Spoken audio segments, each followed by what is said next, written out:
guys? It's your boy, Barca Boy 103. Today we're going to be doing the match preview for Granada versus Barcelona in La Liga. We are now facing the teams for the second time during the season. 72 hours later after the Copa del Rey match, games are coming in thick and fast, and this is a must 3 points here for Barcelona. We don't have a good spot right now in top 4. We're going to solidify that, of course, which means we have to pick up all 3 points in this match. But before we get into it, make sure you guys smash that like button down below. Let's try to get to 200 likes in this video. It'll be very much appreciated. And also make sure you hit the subscribe button down below if you haven't already, and let's get into it. Kickoff time for this match will be taking place at 6:30 p.m. local time, and this match will be taking place at the Estadio de la Cármenes, which of course is Granada's home stadium, and the referee for this match has also been confirmed. On the pitch will be Pablo Gonzalez Fuertes, and on the VR it'll be Cesar Soto Grando. Let's start off by taking a look at the league table. Barcelona are currently sat in 5th place in La Liga on 31 points after playing 19 games. We have 8 wins, 7 draws, and 4 losses. Look at our last 5 games in the league. 2 wins, 2 draws, and a loss. So now Barcelona officially in 5th place in La Liga. Top of the table, Real Madrid ahead of us by 15 points. They have played 1 more game than us, but we are looking right now at 3rd and 4th place. We are only 2 points off 3rd place, which is absolutely huge right now for Barcelona. Of course, we were really as low as 10th this season, and now Xavi has brought us back to 5th. Of course, that is the Europa League spot, but we want that Champions League spot. And of course, we do have the route to the Europa League just in case we don't make the top 4 in the league,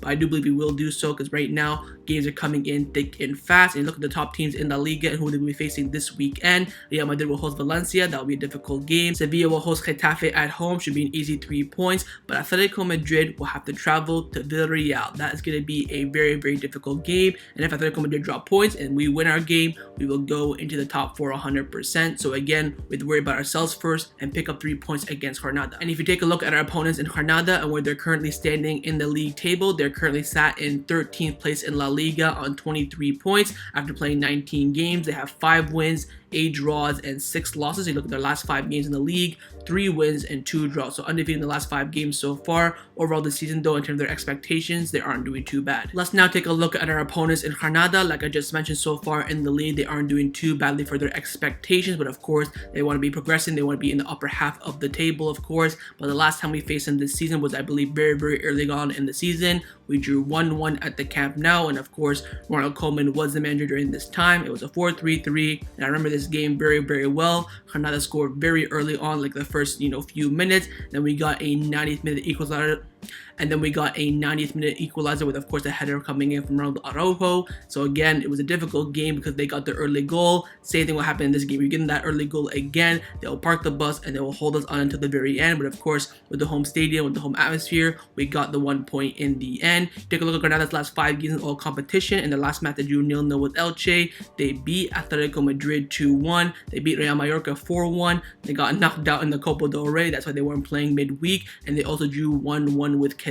So the 3 games I want to take a quick look at and analyze is the last match against Elche, the game against Atletico Madrid, and also against Real Mallorca. Let's start off with that 4-1 win against Real Mallorca at home. They dominated this game, and of course their veteran striker Jorge Molina got a hat-trick in this game, which shows how poor Real Mallorca were and shows how Granada were very, very strong during this match. They absolutely dominated the midfield as well, and they got the important 3 points that they needed. Let's now take a look at their 2-1 win against Atletico Madrid. This match, I think, was the final match before the Christmas break for both teams, of course. In this match, Atletico Madrid won the early lead. They scored, I think, in the 2nd minute with João Felix, and then Granada scored 2 goals. One was a Messi goal, absolute banger from 30 yards out, 25 yards out. Second one was on the counter attack, and that's the main thing we have to look out for in this game. Granada were very strong in the defense with that 4-4-2 low block, and in the end, they got 3 points against Atletico Madrid. And lastly, let's take a look at their last match in all competition. It was a 0-0 draw with Elche last weekend. Of course, midweek they didn't have no Copa del Rey game because they got knocked out in the earlier round, so they are coming to this match with a bit more rest.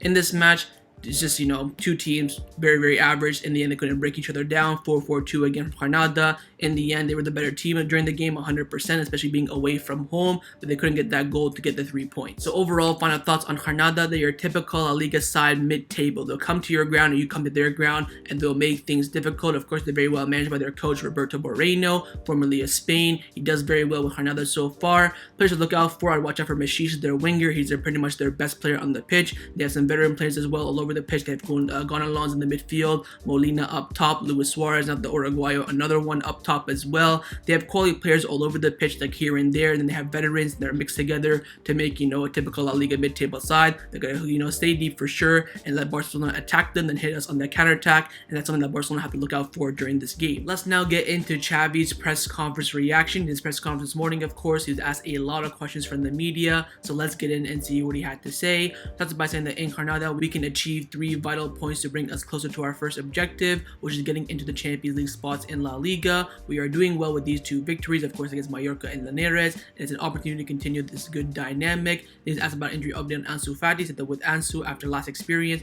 we don't want to take any risk with him. He will not play tomorrow, but he will be in the squad list for the Super Cup. Then he was asked about Ferran Torres, about his registration with Philippe Coutinho going out on loan. He said that, look, Ferran Torres tested positive for COVID-19 this morning, so it doesn't really matter whether or not we can register him or not. He has COVID, he cannot play. We will not be available for tomorrow's game, and Aleman right now is working 24 hours to adjust the salary limit in order to be able to register him for the first team. Now we look for Granada. It's going to be a very important game. We don't really want to think about Real Madrid in the El Clasico next week in the Super Cup. I see every game as a final because this is Barcelona and we have to compete. Then he was asked about Philippe Coutinho joining Aston Villa on loan this morning. He said it says a lot about Coutinho that he leaves because he wants to play and succeed, but it has cost him here and the salary has been lowered with Titi. We will see, but the truth is that I cannot complain about him. I'm delighted with everyone in the team right now. He was then asked about Nico and Xavi possibly getting promoted to the first team. That Nico and Xavi having a first team number is something that we'll decide very, very soon. For me, it makes no sense to still have them at Barcelona B, but we'll see. We have to look at a lot of things, of course, including again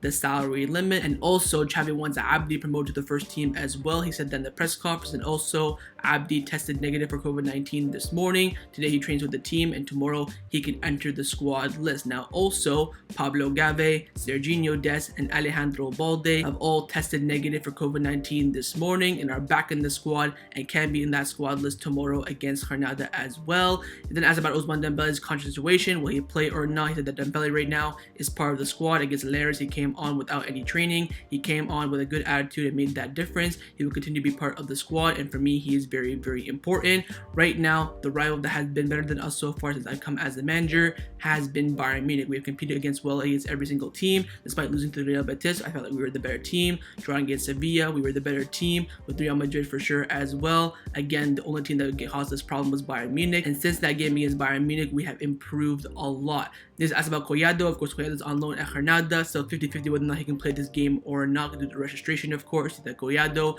I would like to have him always playing because he's our player and he has a lot of talent. It's a pity that he was not able to register with us due to the bureaucratic issues, and the goal for Collado is to return back in June. So Xavi has some plans for Collado in the future, but it looks at things, we are working to fight for all the titles. When we arrived here, it was not the best moment for the club and the team, and I want to think that we are on the right track right now. Football takes many turns, but I'm optimistic and positive for what I'm seeing in the dressing room, and of course we are Barcelona and we have to compete. He was then asked about Dani Alves' position and performance against Linares on Wednesday. He said that Dani Alves can give us many things as a fullback, as an interior midfielder, or even as a winger. He gives us many options. And then he gives an injury update on Araujo. So the Araujo surgery has gone well this morning. We have to see the evaluation, but at the moment it's still not a given that he'll be there for the Super Cup next week. Reports are coming out right now in the media that Araujo can be fit and will be in the squad list for the Super Cup, but Xavi in the press conference not confirming that. Talks about Memphis Depay, gives an injury update on Memphis, and that Memphis, he is fine. We thought his injury would be more serious, but now he is fine. If things go well in the training session later on today, he will be in the squad list tomorrow and will travel to Granada. Then asked about Jugla, his performances. Of course, we're in the market for a striker, Morata, Martial, Cavani, but what about Jugla? Xavi said that Jugla, he is very, very mature. He gives us many things up front. He has a lot of understanding of positional game. He understands when to go into space, when to go to the near post, when to recover the ball. He is very well positioned and he gives us a lot in that attack. And lastly, he was asked about the Copa del Rey draw this morning. If you didn't know already, we have drawn Athletic Bilbao away from home in the round 16 of the Copa del Rey. Very, very difficult tie. Xavi said we are not lucky, of course. Marcelino, the coach of Athletic Bilbao, is one of the best coaches in La Liga. We're not lucky. It is a final from last year, of course. Bilbao is a very difficult opponent and in their stadium as well at the new Cármenes. Very, very complicated game, but of course, we will go there to try and win win the match. And that concluded Xavi Hernandez's press conference reaction ahead of the match against Granada tomorrow. Let's now get into the lineup predictions. We're going to start with the manager, of course, Xavi Hernandez. I'm going to try my best to predict his lineup again.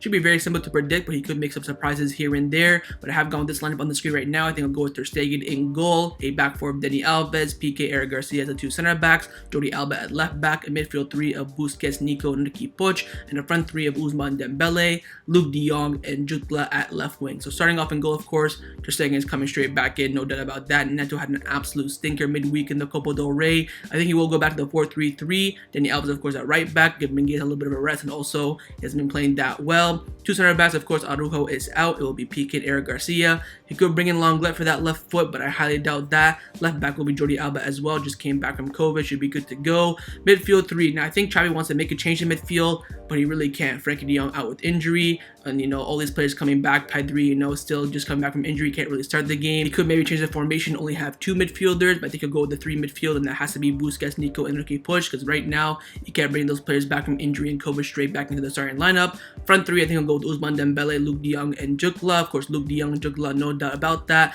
The big question is about Ousmane Dembele. I think Elias Akumash, of course, hasn't been that great, hasn't been that impressive in the past few games where he started, and of course Ousmane Dembele, he's not 100%, he hasn't renewed his contract quite yet. Once that's settled, then he may not play, but since right now it's like, not 100%, he's not going to renew his contract. I think Xavi will end up starting him in this match. So this is the line that I think that Xavi Hernandez will select for this match, but let me know down in the comments below what you think Xavi will go with. Now I'm going to show you guys my lineup, what I would do if I was the Barcelona coach. I'm not going to go through the whole entire lineup. It's the exact same thing as Xavi. For me, the big question, of course, was whether or not I would start Ousmane Dembele. And I think for me, I have to agree with Xavi. I think right now his contract is not 100%, no-go. It's still like 95% he will not renew, but there's still that 5% left, and also we have no one else. I think Elias, like I said, did not really impress me, does not really deserve a start in my opinion. So I would go with Ousmane Dembele, and again, the midfield, I would change it. Of course, Riqui Puig and Nico didn't really play that well midweek, but we can't really change anything right now. And of course, in the back four as well, you could bring in Lenglet, but for me, he just scares me, especially away from home. So I have gone with Eric Garcia and Pique. So that's the line that I would select for this match as well. But let me know down in the comments below, do you agree or disagree with me and Xavi? Time now for my score prediction. What do I believe the result will be in this match? I've gone with Barcelona drawing this match 1-1. I think it'll be very, very tight. Away from home, we still have a lot of injuries right now. Of course, we just played midweek. I think we had a fully fit team ready to go. I think we could win this game, but I'm just going to go conservative a bit and go with that 1-1 draw. I think if Hernandez scored first during this match, we're pretty much screwed. We have to get that first goal. If we do get that first goal, I'll be confident with the win. But if we don't, I feel like a draw will be the best thing we can get, especially if Granada at home with that 4-4-2 low block. It's going to be very, very difficult to break down, especially with only, Jutgla, Dembele, and Luke de Jong up top. So I have gone Barcelona drawing this match by 1-1, but let me know down in the comments below what you think the scoreline will be. So that was my match preview for Granada versus Barcelona in La Liga. Hopefully you guys enjoyed this video. If you did, make sure to leave a like, and of course, leave me your thoughts down below in the comments on everything we discussed. The main thing I want to know firstly about your score prediction, and secondly on those lineups. Of course, it's going to be difficult to make changes, but if there were changes to make, what would you make? Do you agree with my lineup and Xavi's lineup as well? And of course, make sure you guys subscribe down below if you haven't already. And I'll see you guys tomorrow for the live watch along. Set the reminder on the screen and come and join me and watch the game with me. Follow straight after the match with my match review. So I'll see you guys tomorrow. Big game ahead. Take care and Forza Barca.